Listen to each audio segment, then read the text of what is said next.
Hello MotoGP fans. Welcome back to ZNGP Today. Yamaha arrives in Sepang with a clearly ambitious test program, a V4 chassis, twin exhausts, revised Aero and a stack of new parts to evaluate. Monster Yamaha's team director Massimo Meregalli admitted the list of items is long, and that Sepang will be the first meaningful chance to separate promising concepts from dead ends. We break his message so you can quickly understand what Yamaha will try and why it matters for 2026. At Yamaha's 2026 presentation, Fabio Quartararo addressed the biggest technical shift of his MotoGP career, the move from Yamaha's traditional inline-four to a brand new V4. With limited mileage completed and decisive tests ahead in Sepang, Quartararo outlined caution, adaptation and ambition. At Ducati's GP26 launch, Gigi D'Allegna spoke plainly about the factory's technical direction, testing plan and rider priorities. His message was frank: the new bike must prove itself in Sepang, and the immediate commercial and sporting focus is securing Marc Marquez. Below we break D'Allegna's comments to explain Ducati's plan, expectations and internal balance as the season approaches. Don't forget to click subscribe button and the bell icon for MotoGP news update.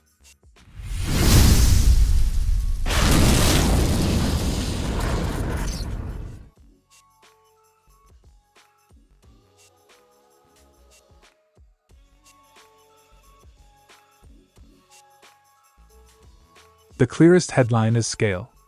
Yamaha didn't bring one or two tweaks, they brought a program. Meregalli made no secret that Sepang is being treated as a data-gathering mission.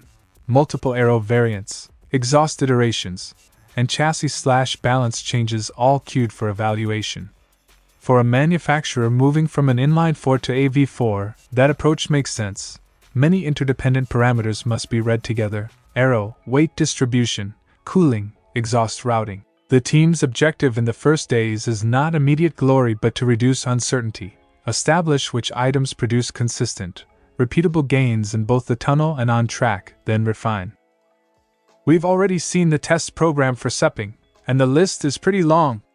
Hopefully we'll have 5 or 6 dry days to gather information.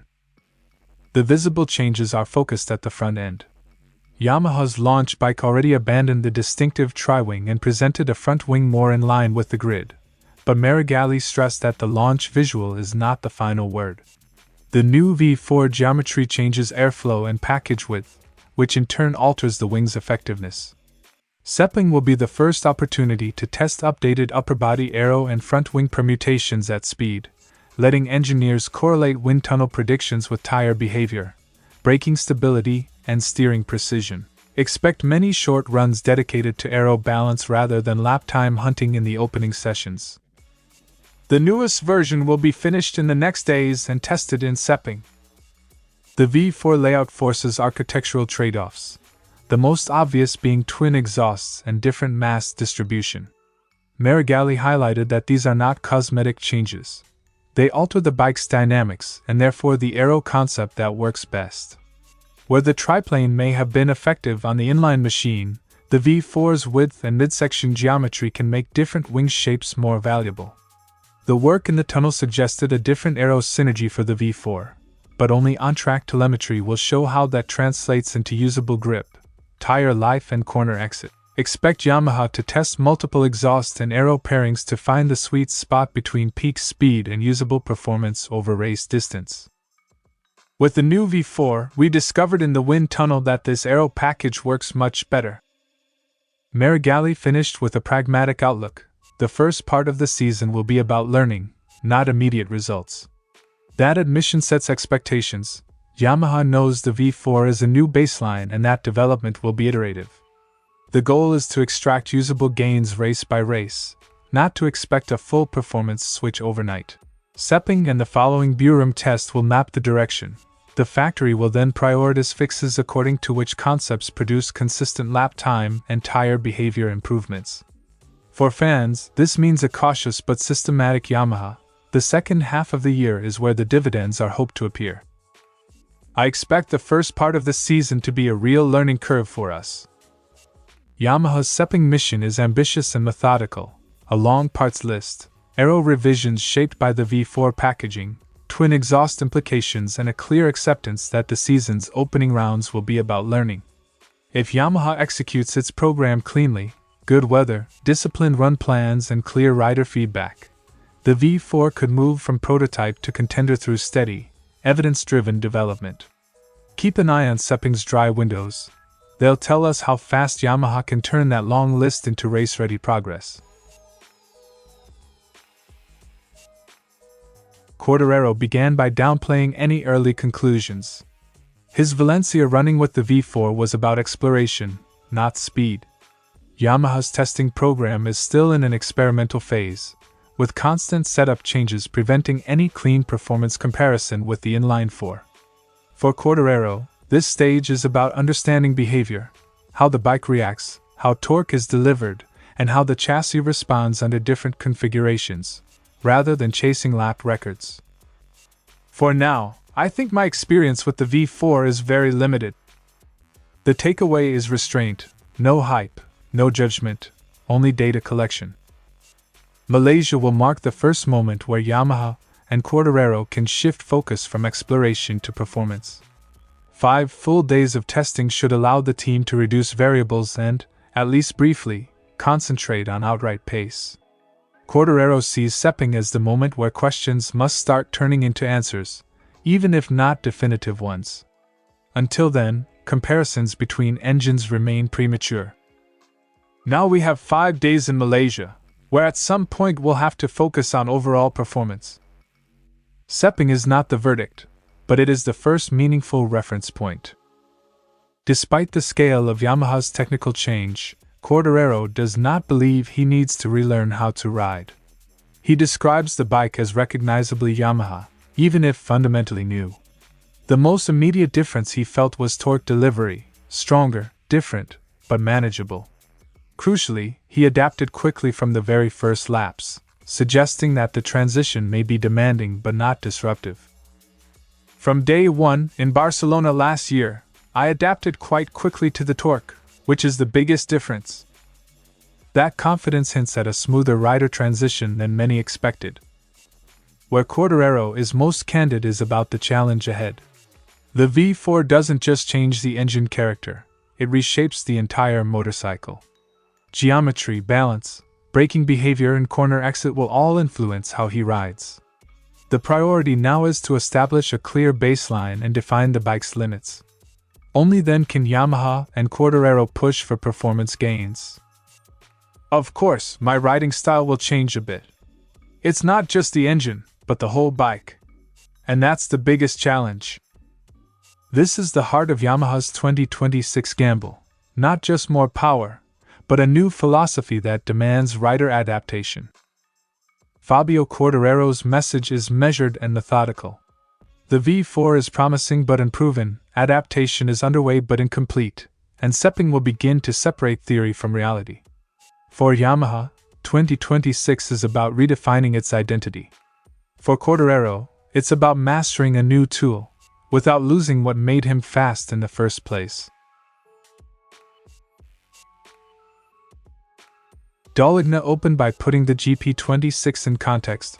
Ducati's machines evolve year to year, and the new model is intended as an improvement, but the verdict will come only on track. He framed development as iterative. The GP24 was an intermediate step. The GP25 improved on that, and now the GP26 aims to be better still.